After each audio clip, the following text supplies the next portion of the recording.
갑은 엑스토지가 병 명의로 되어 있다는 사실을 알게 되었다. 네, 이제 을이 자기 앞으로 옮겨놓고 병한테 팔아먹었으니까요. 이제 등기는 병 앞으로 가 있죠. 갑은 병에게 애초에 이전 등기가 인감의 절취로 의사에 반하여 일어난 것이라서 원인 무효라고 주장했다. 갑의 주장 타당하죠. 원인 무효죠. 다 원인 무효고 다 무효 행위예요. 네.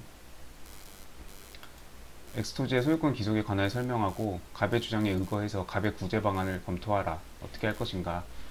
자, 지금 등기 서류 위조하고 이렇게 해서 자기 멋대로 자기 앞으로 등기를 마쳤어요. 당연히 실체 원인이 전혀 없는 원인 무효의 등기죠. 다 판례 다 있고요. 을의 등기는 원인 무효고 그 을이 병에게 팔아먹었어요. 자기 앞으로 소유권 이전 등기하고 또 병에게 소유권 이전 등기를 해줬어요. 원인 무효의 근거에서 이루어진 등기로 다 순차적으로 다 원인 무효의 등기죠. 네, 일단 기본 판례 써주고 원인 무효라는 거. 그 다음 엑스토지는 당연히 갑이 가져와야죠. 네, 갑이 가져와야 되는데 그러면 갑은 두 가지 방법이 있죠. 일단 기본적으로 을과 병에 대해서 소를 제기해서 소유권 말소를 청구해야죠. 소유권 이전 등기 말소 등기를 청구해야죠. 병 너도 말소, 을 너도 말소. 그렇게 해서 병이 말소되면 이 등기는 전 소유자 을에게로 옮겨가고 그다음 을 너도 원인 무효 말소. 그렇게 해서 다시 갑에게로 이렇게 등기를 받아와야죠.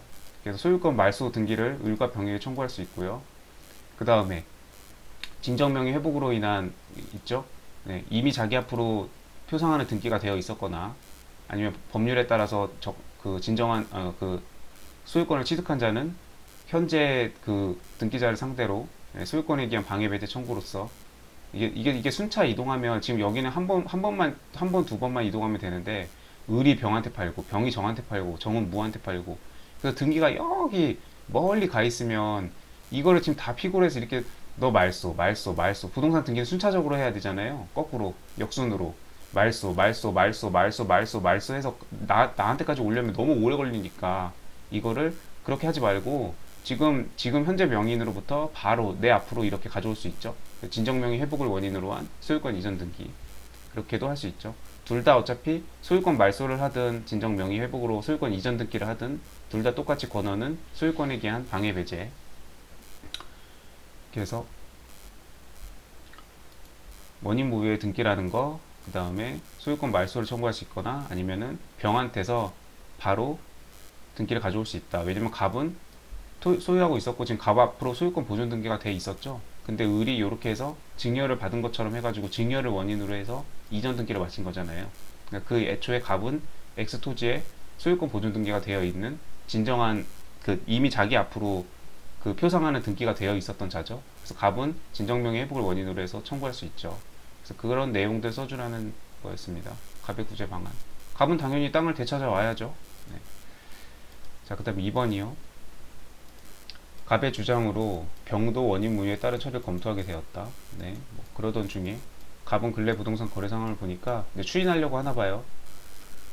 땅값이 많이 뭐 원인 무효를 주장하기보다는 네, 앞에 1번처럼 원인 무효를 주장해서 갖고 올 수 있죠. 네. 근데 그렇게 안 하고 지금 2억 원에 팔았잖아요. 을이 병한테. 그러면 그냥 2억 원에 팔면 괜찮게 판 것 같은데? 그럼 이 돈을 그냥 아이 뭐 기왕에 팔았으면 잘 팔았다 그러고 2억 원 받아올 수 있죠. 대신 그러려면 이걸 추인을 해야 돼요. 그래야 부당이도 반환 청구권이 생기죠. 근데 지금 그 아까 맨 처음에 설명했던 그 병이 등기부 취득 시효 해가지고 지금 이 사안은 아니지만 그 등기부 취득 시효 그 사안하고 다 연결되어 있는 겁니다. 네, 문제만 다 조금씩 그냥 상황에 맞게 이렇게 다른 논점으로 이렇게 나오는 거지 다 같은 원리를 내포하고 있는 같은 논점의 문제예요. 2억 원에 이루어진 매매를 유지하는 게 더 낫겠다고 생각해서 그럼 추인을 하겠다는 얘기죠. 갑은 을과 병 사이의 매매를 추인했답니다. 네, 원래 다 무효예요. 이 사람이 본인 땅도 아닌데 이거 자기 본인 땅인 것처럼 팔아먹었죠. 그래서 추인하게 되면 이제 유효하게 됐으니까 그러면 이제 이 매매 계약은 유효하니까 병은 유효하게 소유권을 취득하죠. 다만 근데 아직 잔금 1억 원 안 냈어요. 잔금 1억 원은 줘야죠. 그리고 을은 그 잔금을 받아서 갑한테 돈 줘야죠. 을 땅이 아니잖아요. 을 땅이 아닌데 남의 땅 팔아먹고 그 돈을 을이 가지면 뭐 전혀 말이 안 되죠. 네, 을은 갑한테 이제 대금은 돌려줘야 돼요. 자, 이렇게 해서 이전 등기 유효하게 하였답니다. 자, 이후 갑이 엑스토지에 처분했다는 이익을 회수하기 위해서 이 2억 원을 이제 받아야 되죠. 어떻게 해야 되나요? 자, 그러면은 이제 두 가지를 해야죠. 갑은 일단 을에게 너 네 멋대로 등기 그렇게 해가지고 땅을 팔아 먹었어. 그럼 내가 그거 유효로 할 테니까 그럼 이제 그 돈은 부당이득으로 나한테 내놔 하고 을한테 부당이득 반환 청구해야죠. 네. 대금 요거 2억 원, 2억에 팔았잖아요. 2억에 내가 추인했으니까 이제 둘 사이의 계약은 유효하게 되었고, 병은 그 땅을 가져가면 되고, 그리고 이제 그 땅 매매 대금으로 지급한 2억 원은 을 네가 받았을 거 아니에요. 그 돈은 이제 나한테 부당이득으로 내놔 라고 할 수 있고요. 그 다음에 지금 아직 잔금 1억 원을 지급 안 했잖아요. 그럼 을은 지금 1억을 받았다는 얘기잖아요. 1억은. 그리고 남은 1억은 아직 안 받았고, 그럼 이제 을은 1억 원 갖고 있는데 지금 1억을 더 받아야 된단 말이죠. 그러면 이제 을은 병한테서 매매 계약이 추인함으로써 원소유자가 추인함으로써 유효가 됐으니까 을은 병한테 매매 대금 지급 청구권이 있죠. 그렇다면 갑은 을을 대위해서 매매 계약으로 인한 잔대금 지급 청구권이 있는 그 채권을 행사할 수 있죠. 채권자 대위. 그래서 병한테 을과의 매매 계약으로 인한 잔금, 지금 등기 맞춰줬잖아요. 등기 맞춰줬으니까 병 너는 잔금 1억 원을 을에게 내놓아라. 그리고 을 너는 이 기존에 받은 1억과 앞으로 병에게서 받을 1억을 합친 그 2억 원 총 대금을 나한테 부당이득으로 반환해라. 이 청구를 이렇게 해서 이익을 회수해야 되겠죠. 이런 것들에 대한 그 법리를 써달라는 문제였습니다. 3문입니다. 40점이고 12점이고 14점 14점 문제가 총 3개네요.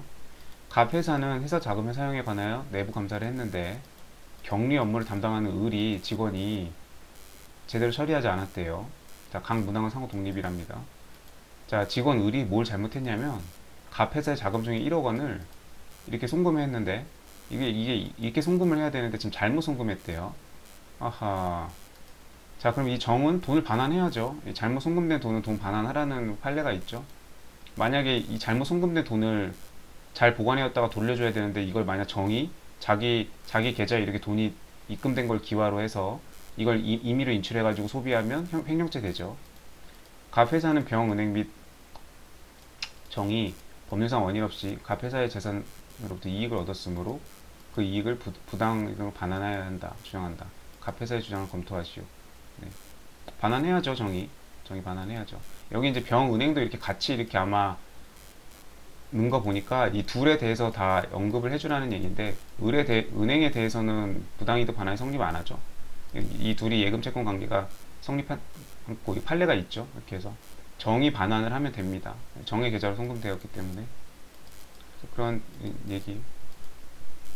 뭐 부당 이득을 안 해도 된다. 그건 네가 실수로 송금 잘못한 거고 뭐 이미 내 통장에 들어온 이상 내 돈이야. 뭐 이런 거 안 되죠. 네. 당연히 뭐 알고 있으리라 생각이 되고요.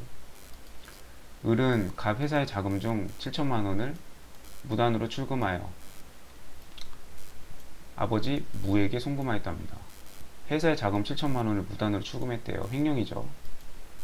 갑 회사에서 조사해 보니 사업이 어려진 무가 횡령이 된 것임을 알면서 수취했대요. 그러면 무 반환해야죠. 네. 이게 만약에 을이 이렇게 이제 무단으로 출금을 했는데 이걸로 만약에 자기가 원래 빚이 있던 다른 사람한테 빚을 갚았어요. 근데 그 채권자한테 빚을 갚은 거죠. 근데 그 사람은 이 을이 이렇게 회사 자금을 이렇게 막 이런 범죄 행위를 해가지고 이런 돈인 줄 모르고 그냥 받았어요. 그럼 이 사람은 빌려준 돈이 있으니까 받아야 되니까 이 사람은 돈 받은 거죠. 이러면 이때는 갑 회사가 이 사람한테 야 우리 직원이 그거 멋대로 돈 인출해가지고 너한테 빚 갚은 거야. 그러니까 그 돈 내놔라고 할 수 없죠. 네. 그런 횡령된 돈임을 몰랐기 때문에 이 사람은 그냥 이 사람한테 돈 빌려주고 그 직원한테 빌려준 돈 갚은 거니까 이 사람은 그냥 자기가 빌려준 돈 받은 거예요. 아무 죄 없어요. 그렇기 때문에 돌려달라고 못합니다. 을이 책임을 져야죠. 횡령을 진. 근데 지금처럼 이렇게 지금 무단으로 출금해서 이 돈을 임의로 처분을 했는데 그 돈이 아버지한테 줬고 아버지인 건 중요하지 않아요. 아버지가 지금 이 돈이 횡령된 것임을 알고 있었죠. 네. 을이 횡령을 해가지고 이렇게 가져온 돈임을 알고 수취했다. 그러면 이거는 회사한테 반환해야 됩니다. 자, 한편 을은 이러한 출금 전에 갑 회사에게 1억 원의 대여금 채무를 부담하고 있었대요. 저는 이거 처음에 보고 이거 7천만 원하고 1억 원 상계